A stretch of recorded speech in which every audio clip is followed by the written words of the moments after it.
વડોદરાના પ્રશ્નોને લઈને આજરોજ વડોદરા જિલ્લા કલેક્ટર કચેરી ખાતે વડોદરા જિલ્લા કલેક્ટરની અધ્યક્ષતામાં સંકલન બેઠકનું આયોજન કરવામાં આવ્યું હતું, જેમાં વડોદરાના સાંસદ તેમજ વડોદરા વિધાનસભાના ધારાસભ્યો વિશેષ ઉપસ્થિત રહી પોતાના વિસ્તારના પ્રશ્નોનું નિરાકરણ આવે તે માટે વિશેષ ઉપસ્થિત રહ્યા હતા, જેમાંથી રોડ, રસ્તા, પાણી, ડ્રેનેજ તેમજ કાંસોની સફાઈના વિષયને આવરી લેવામાં આવ્યું હતું. તેમજ માંજલપુરના વરિષ્ઠ ધારાસભ્ય યોગેશ પટેલ દ્વારા વડોદરા જિલ્લા કલેક્ટરને લેખિત પત્ર લખવામાં આવ્યો હતો, જેમાં વડોદરા જિલ્લા કલેક્ટરને સરકારી જમીનો અન્ય વ્યક્તિઓને આપી કરેલા હુકમો જેવા કેસોને ચકાસણી કરી રીઓપન કરવા અને તેનો રિપોર્ટ દિન 7માં જાહેર કરવા જણાવવામાં આવ્યું હતું, જેની સામે વડોદરા ભારતીય જનતા પાર્ટી શહેર અધ્યક્ષ ડોક્ટર વિજય શાહે પોતાની પ્રતિક્રિયા પણ આપી હતી અને જણાવ્યું હતું કે વડોદરામાં અનેક પ્રશ્નો છે.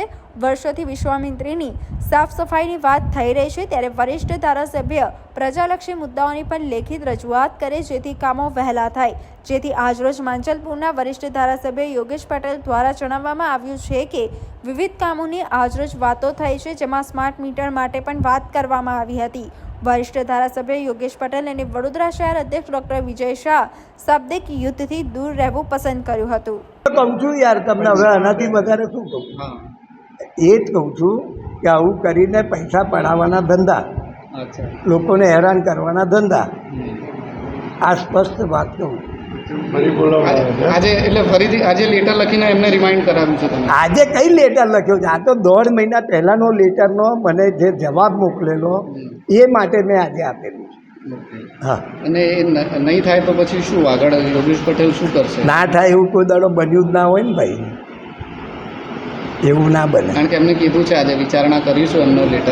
કરવી જ પડે ને, એવું કંઈ થોડું છે. યોગેશભાઈ, તમારું જે આ લેટર લખ્યું અને કલેક્ટર સાથે વાત કરી એના પ્રત્યે વડોદરા શહેર ભાજપ પ્રમુખ વિજય શાહનું પણ નિવેદન આવ્યું. હા, એ તો બરાબર. એમને એવું કીધું છે કે યોગેશભાઈ પટેલ સિનિયર ધારાસભ્ય છે, પ્રજાલક્ષી બીજા કામો બી છે, એની પણ આગેવાની લેવી જોઈએ. હા, એ તો સારી વાત છે. પછી લઈશ તો એમને એવું ના લાગે કે માથું થયું. નહીં ભાઈ, બધું બહુ છે, ખજાનો છે બધું. વડોદરાના સૌથી વરિષ્ઠ ધારાસભ્ય માન્ય શ્રી યોગેશભાઈ પટેલ એમણે વર્તમાનપત્ર દ્વારા જાણવા મળ્યું કે એમણે એક ઓપન લેટર લખ્યો છે. લેટરની બધી માહિતી વર્તમાનપત્ર દ્વારા જાણવા મળી છે. ત્યારે આ જેમનો પત્ર છે, પત્રમાં એમણે એનએના સંદર્ભમાં, જમીનના સંદર્ભમાં બધી વાતો મૂકી છે. જે કંઈ એમની પાસે રજૂઆતો આવી છે તેના સંદર્ભમાં વાતો છે. પરંતુ વડોદરા શહેરના ઘણા બધા સળગતા પ્રશ્નો એવા છે કે જે પ્રશ્નો એમના માધ્યમથી યોગ્ય જગ્યા પર રજૂઆત થાય એવી અમારી લાગણી છે અને અમારી એમની વિનંતી પણ છે. વિશ્વામિત્રી નદીનો પ્રશ્ન છે, કેટલાય વખતથી એના સંદર્ભમાં કામગીરી કરવા માટે આપણે રજૂઆત કરતા આવ્યા છે. ભૂતકાળમાં માન્ય મુખ્યમંત્રીશ્રી અને અન્ય કક્ષાએ જે કંઈ રજૂઆતો પાર્ટીના માધ્યમથી, સંગઠનના માધ્યમથી, ચૂંટાયેલા પ્રતિનિધિઓના માધ્યમથી થઈ છે, ત્યારે આવી દરેક રજૂઆતોમાં પણ એ પોતે હાજર રહ્યા છે.